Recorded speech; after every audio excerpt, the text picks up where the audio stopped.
Sebuah konflik berdarah kembali pecah di Timur Tengah.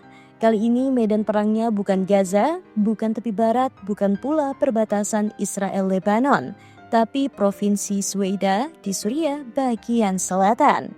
Yang terlibat bukan hanya tentara pemerintah, tapi juga suku Baduy Arab, komunitas minoritas Druze, dan bahkan militer Israel ikut campur tangan. Apa sebenarnya yang sedang terjadi di Sweida?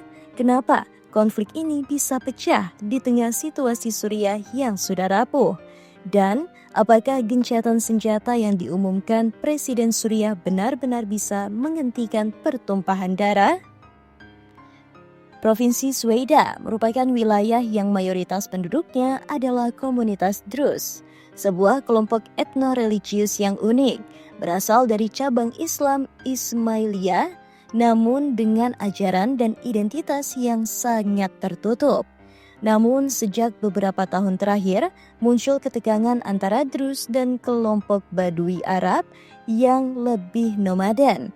Awalnya adalah konflik kecil perebutan sumber daya, namun kini menjadi konflik berdarah yang menelan ratusan korban jiwa. Pemicunya, dugaan penindasan dari milisi lokal Druze terhadap kelompok Baduy. Ketidakhadiran pemerintahan pusat yang efektif sejak perang sipil meletus dan makin diperparah oleh intervensi eksternal terutama dari Israel. Tiba-tiba saja Israel melakukan serangan udara ke Sweida.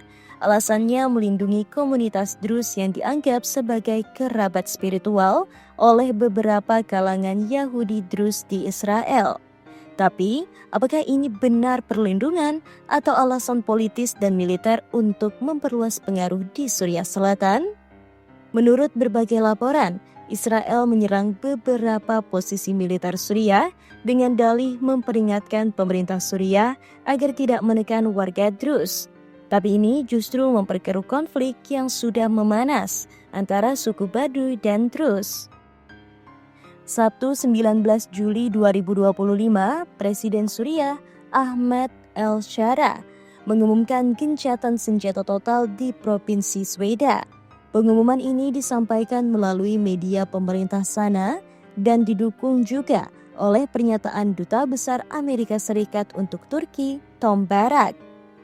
Barak menyebut bahwa gencatan senjata ini adalah hasil kesepakatan antara Suriah dan Israel, khususnya antara Presiden al-Shara dan Perdana Menteri Israel Benjamin Netanyahu.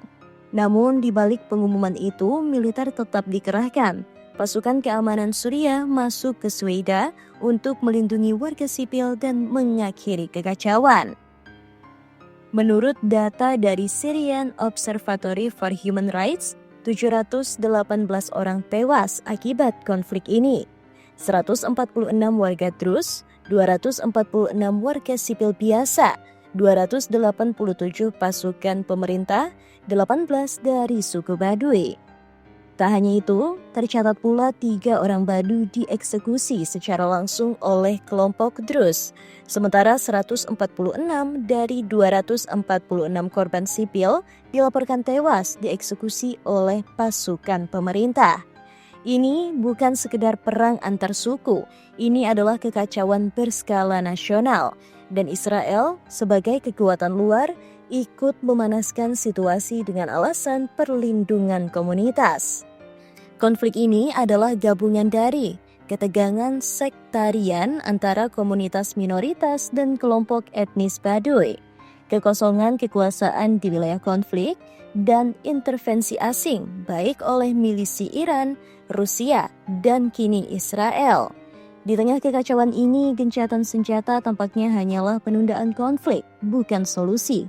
Karena selama tidak ada rekonsiliasi nasional dan perlindungan hukum yang adil bagi seluruh etnis, perang baru hanya soal waktu.